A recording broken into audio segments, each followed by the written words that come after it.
గ్లాసుడైన చాలు నందిని పాలు, కడివిడైన నేమి కల్తీ పాలు. నందిని డైరీ.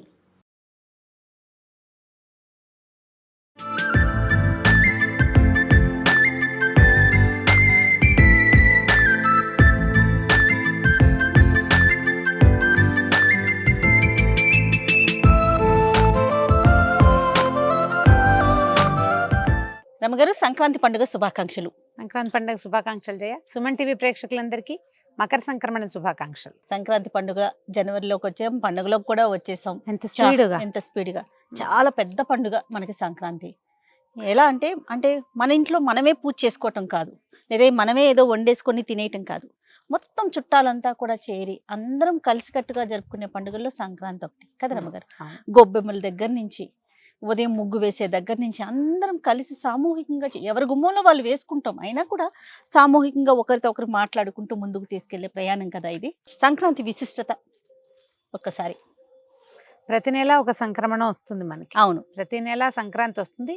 ఈ రవి సంక్రాంతులని సాధారణంగా లెక్క పెట్టాం.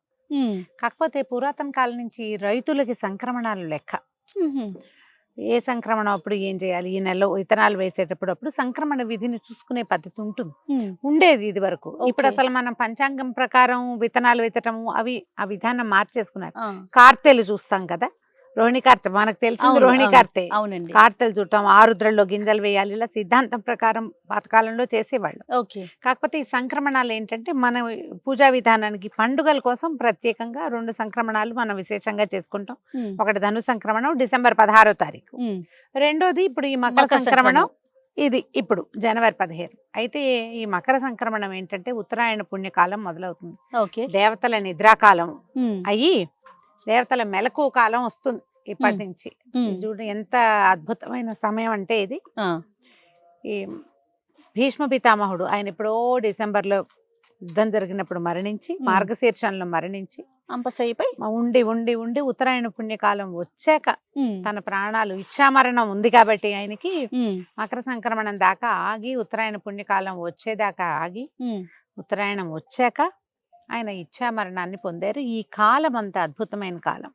అయితే ఇంత అద్భుతమైన కాలానికి ఆదిగా చెప్పబడేటువంటి సంక్రమణ సమయంలో మనం పూజా విధానం చేసుకోవటము, పెద్దవాళ్ళకి పెట్టుకోవటము, తర్వాత ఈ పంటలు ఇంటికి వచ్చే కాలం కాబట్టి, కాలం అంటే ఈ ఒక రోజు రావుగా ఇక ముందు నుంచే వస్తూ ఉంటాయి.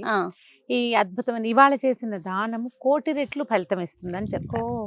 ఎప్పుడైతే మనకి మకర సంక్రాంతి సంక్రమణం జరిగిందో ఆ రోజున కుష్మాండ దానం అంటే గుమ్మడి పళ్ళు దానం చేయటం, కళ్యాణ పూషణకాయ అదే అంటారు మన పచ్చగుమ్మడి, పచ్చటి గుమ్మడి పండుని దానం చేస్తే భూమిని దానం చేసిన ఫలితం లభిస్తుంది.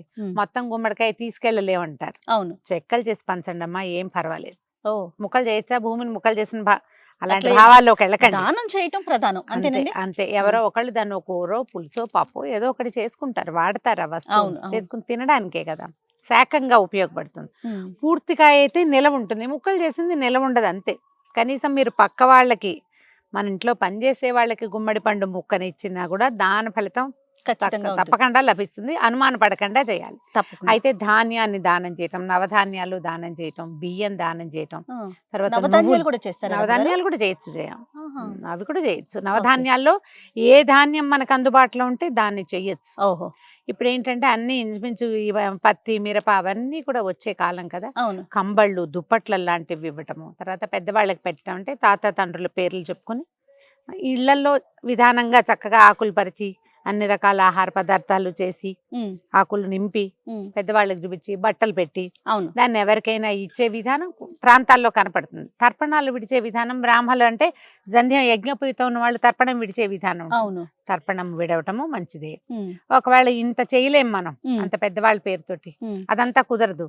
కానీ మనకి ఏదైనా చెయ్యాలంటే ఈ రోజున ఎలాంటి దానమైనా మీరు పెద్దవాళ్ళ పేరుతోటి చేసుకోవచ్చు. ఎందుకంటే ప్రధానంగా పెట్టుకోవాలి. అత్యద్భుతమైన కాలం, మంచి సమయం కాబట్టి. కాకపోతే ఈ ఉత్తరాయణం ఎప్పుడైతే వస్తుందో మకర సంక్రమణ నాడు తలంట్లు నిషిద్ధం.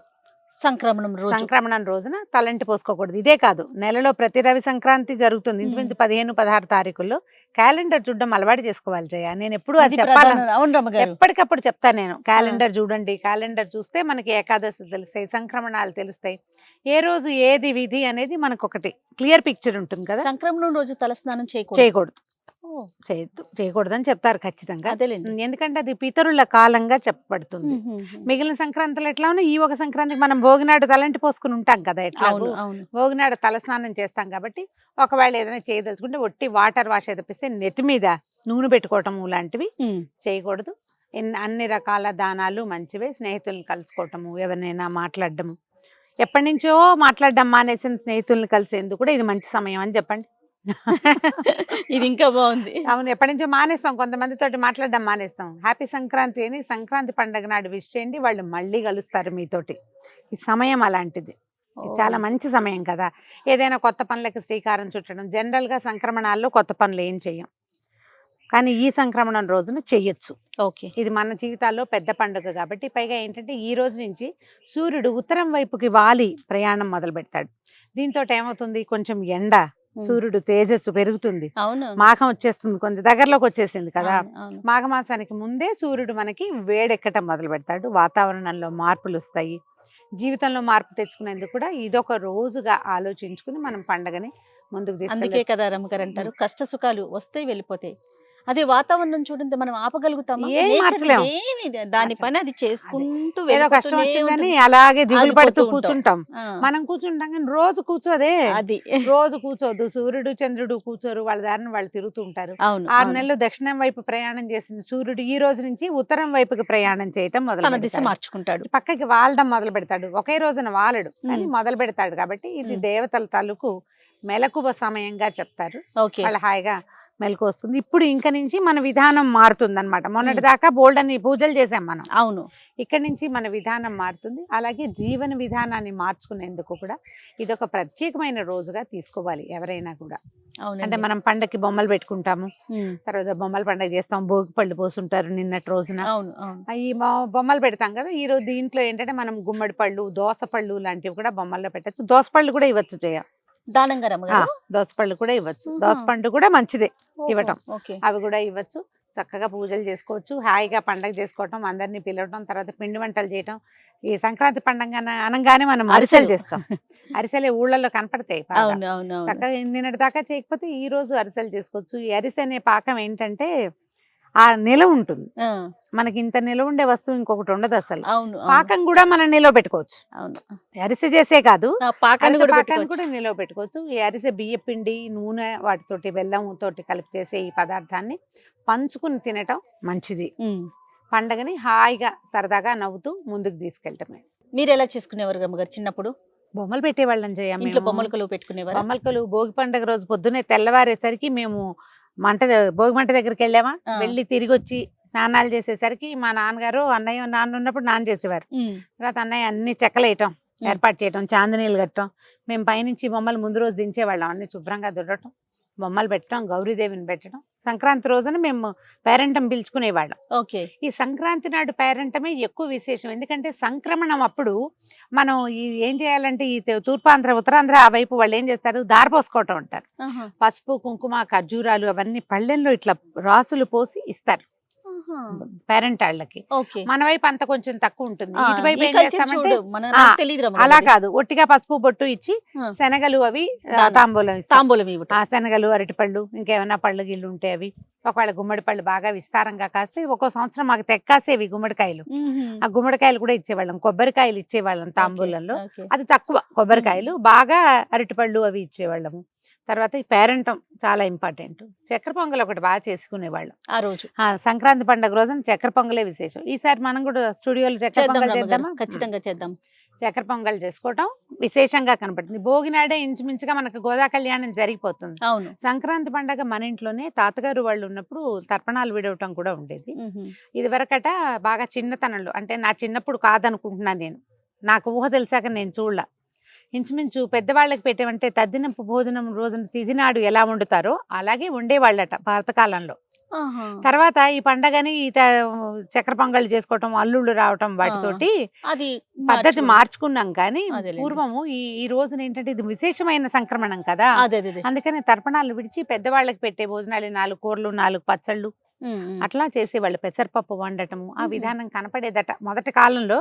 ఇటీవల నాకు తెలిసి ఒక 30-40 సంవత్సరాలుగా మనం చక్కెర పొంగల్ చేసుకోవటము అవే తెలుసు నాకు. అవును. కొన్ని కొన్ని ప్రాంతాచారాలు ఉంటాయి కదా, ఒక్కొక్క అంతే. ఊళ్ళల్లో ఒకటి ఉంటుంది. పెద్దవాళ్ళకి పెట్టే ఆచారం ఉంటే కనుక వాళ్ళ కోసం ఏమి వండాలో అవే వండుతాం. ఇప్పుడు మా ఇళ్లలో అయితే ఇవి, ఆ, కొన్ని చోట్ల గారెలు, బూర్లు, పప్పలు వండుతారు, అన్ని అవును రకాలు. అవును అవును. విధానాన్ని బట్టి మన ప్రాంతీయమైన ఆచారం ఏది ఉంటే దాన్ని పాటించాలి. ఆ, మనం ఆ. యూట్యూబ్ లో చూసో లేకపోతే టీవీలో చూసో మాట్లాడకండమ్మా. ఆ, వాటిని ఎవరైనా ఇతరుల ఆచారాలు కాకుండా ఆ, మన ప్రాంతం, మన ఊళ్ళలో ఏం చేస్తారు, పప్పు పొంగల్ చేస్తారు, దాంట్లోకి పచ్చి పులుసు చేసుకునే ఆచారం అవును కనపడుతుంది. అవును. మనం ఏం చేస్తామో, మన ఇళ్ళలో ఏం చేస్తారు, మన ప్రాంతాల్లో ఏం చేస్తారో దానిని తప్పక పాటించి పండగని ముందుకు తీసుకెళ్ళండి. సంస్కృతి సాంప్రదాయాలు మనం చేసే విధానంతోటే, అవును. అలవాటుగా చేసే దాంతోటే ముందుకెళ్తాయి. ఇప్పుడు మనం మన తాతలు నాన్నలు చేశారు, మనం నేర్చుకున్నాం, ఉమ్, మనం చేస్తే మన పిల్లలు నేర్చుకుంటారు. ఖచ్చితంగా. అలా వాళ్ళు పండగని ముందుకు ఇంట్లో తీసుకెళ్తారు. పూజా విధానం ఏమన్నా ఉంటుందా రమ్య గారు? మామూలుగా మనం ప్రతిరోజు చేసుకునే విధానమే ఫాలో అవుతాం, అంతే ఎవరిళ్ళలో కదండి? వాళ్ళదే చేయ, అవును. ఏ విధానం ప్రత్యేక విధానం అయితే ఏమి ఉండదు, ఏం అవును. లేదు. ఇప్పుడు బొమ్మలు పెట్టుకున్న చోట అయితే గౌరీ పూజా విధానం కనపడుతుంది. ఆ, బొమ్మలు పెట్టిన చోట, ఒకవేళ బొమ్మలు పెట్టలేదు అనుకోండి, ఆ, మామూలు పూజా విధానమే. మనం ఏ చక్కెర పొంగల్ చేసామో అది నివేదన చేసుకోవటం, అంతే. చుట్టుపక్కల వాళ్ళకి పంచి పెట్టుకోవటం. ఈ పంచటం విధానాన్ని మన పద్ధతిని బట్టి ఆ, అవతల వాళ్ళు ఒప్పుకోవాలి, అది కూడా ఆహా. కదా. అయితే ఈ సంక్రమణ రోజున నువ్వులతో చేసిన పదార్థాలు కూడా మనం పంచుకుంటే బాగుంటుంది. ఈజీ మెథడ్ ఏంటంటే, నువ్వుల దానం అంటే ఎవరికి ఇస్తాను చేయ, సులువు కాదు అది. అవును. అందుకని మనం ఏం నువ్వుండ. చేస్తాం, చక్కగా నువ్వులు ఉండలు చేసేసి పాకం పట్టేస్తే చక్కగా చిక్కీలాగా చేసామంటే పంచుకుని తినచ్చు. ఈ నువ్వులు ఏంటంటే ఈ పుష్యమాసం కదా ఇది, అవును. మార్గశీర్ష పుష్యమే. మార్గశీరంలో సగంలో మార్గళి మొదలైంది, అవును దాని చివరికి ఇది వచ్చింది, పుష్యం ఆల్రెడీ వచ్చేస్తుంది. అవును. ఈ పుష్యమాసానికి అధిపతి శని. ఆహా. అందుకని ఆయనకి ప్రీతిగా ఉండే నువ్వుల్ని గనక మనం విస్తారంగా దానం చేస్తే ఓకే. శని తాలూకు ఎఫెక్ట్ కొంత తక్కువ ఉంటుంది. నల్లటి కంబళ్ళు దానం చేయటం అవన్నీ కూడా ఉమ్, శని ప్రీత్యర్థం చేసేవి. ఓకే. ఇప్పుడు మనం సాధారణంగా చేసే దానం కూడా మన గ్రహస్థితిని బాగు చేస్తుందంటే ఎందుకు చేయకూడదు మనం అది ఖచ్చితంగా చేయాలి కదా. ఇప్పుడు దానికి విధానం ఒకర్లా మా ఊళ్ళో అవును. చేయరండి అని అనాల్సిన పని లేదు. అవును. మీ ఊళ్ళో చేసేవి ఏం చేయాలి, మన ఇంట్లో వండుకునే వంటలు, మన పూజా విధానము, ఉమ్, ప్రాంతీయ ఆచారాలు అవైతే దాన ప్రక్రియ ఏ ప్రాంతంలో చేసేదైనా ఈ కాలానికి అనుగుణమైంది ఎవరు చెప్పినా చేయొచ్చు. ఖచ్చితంగా. అందులో భాగం ఏంటంటే ఈ నువ్వులు దానం చేయటము, కంబళ్ళు దుప్పట్లు దానం చేయటము, ఉమ్, తర్వాత ఏమో కూష్మాండ దానం, గుమ్మడి పళ్ళ లాంటివి దానం చేయటం, పళ్ళు ఎవరికైనా ఫ్రూట్స్ అవి పళ్ళు అవి ఇవ్వటము, ఆహార ధాన్యాలు ఇవ్వటము.